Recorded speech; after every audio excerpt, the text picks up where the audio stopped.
Now, you guys know that I love a good model railroad Arduino project, but today I'm throwing all of that out the window.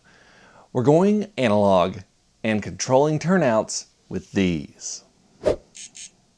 This video is brought to you by Model Railroad Academy. This is a double pole, double throw switch. Now, what does that mean? It means that the switch controls two separate circuits simultaneously.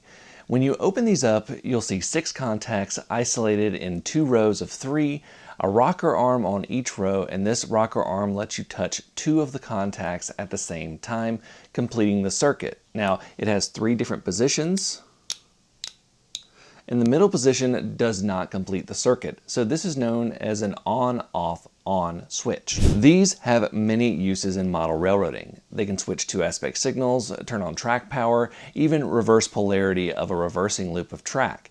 Today, though, we're going to use them to activate specifically Kato turnouts, though this will also work on tortoise switch machines. Snap switches require a bit of different wiring, but you can use these for them. Here's a complete list of the supplies you will need.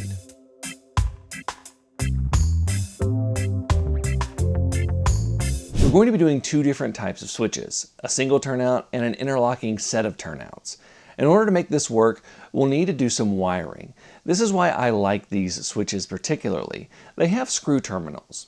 Now, you first connect the power to one side of the switch. Then you make an X with your wiring connecting one terminal with the one diagonal from it on the other side, and then do the same for the opposite terminal. Then you'll need to connect the wires from the turnout motor to the 2 center terminals. In the end, it looks like this. Now, this took a bit of Googling and searching to understand exactly what I was doing. If you're looking for everything you need for model railroading in one place, you should check out today's sponsor, Model Railroad Academy. Model Railroad Academy is your online resource for model railroad instructions, ideas, and information, with loads of tutorials and articles for model railroaders of every skill level. One video that I've enjoyed recently is Martin Tarnow's fast and easy method for creating a prototypical cityscape.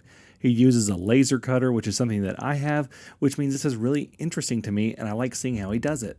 Plus, you can find tutorials on everything from bench work to electronics to scenery, all sorts of things there. The first 1,000 people to sign up at the link in the description below will get a full year of premium membership to Model Railroad Academy for $1.49. Offer is valid for new members only. So this is how you wire up a double pole, double throw switch, and the wiring is the same for the 2 different types of turnout arrangements we are doing, but not the switches. One will be a momentary switch like this one. This is excellent for controlling individual turnouts and is denoted by its on, off, on with those parentheses around the on if you're looking for them.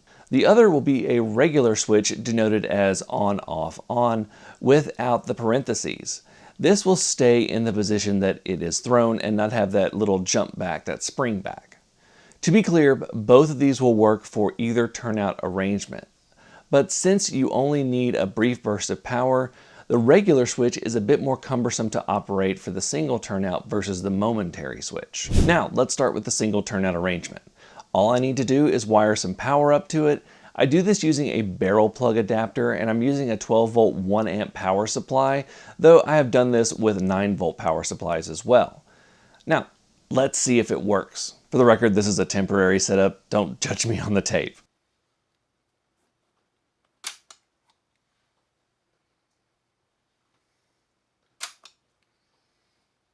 So that was pretty simple, but what if you want turnouts to all line up in one simple move? This is known as interlocking. This is where you have all the turnouts line up in a certain way for a train to be routed a certain way. Now we're going to wire up these 2 turnouts to be interlocking. For this, we'll be using 2 of the regular switches. I intend to wire them up just like the other switch, but instead of going straight to power, I'm going to put a momentary push button in the power feed. This means that the power will be off unless I push that button. I can set the alignment of the turnouts, then when I'm ready, I push the button and the turnouts will align properly. I'm still able to control the turnouts individually, as well as putting the switches in the off position or operating them manually. For this, I'm wanting the turnout of the siding to align straight whenever the main line turnout aligns diverging.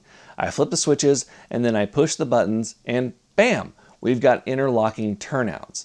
I can still control them individually, but they can be linked together as well, and I'm able to set them whichever way I want. All that's left to do is install the switches on the front of the module, and we are ready to go.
Double pole, double throw switches are really cool things to use for model railroading, and I hope this gave you a better understanding of them and how they can be used. Thank you all so much for watching. Until next time, I'm Jimmy from the DIY and Digital. Stay safe, be kind, and happy railroading.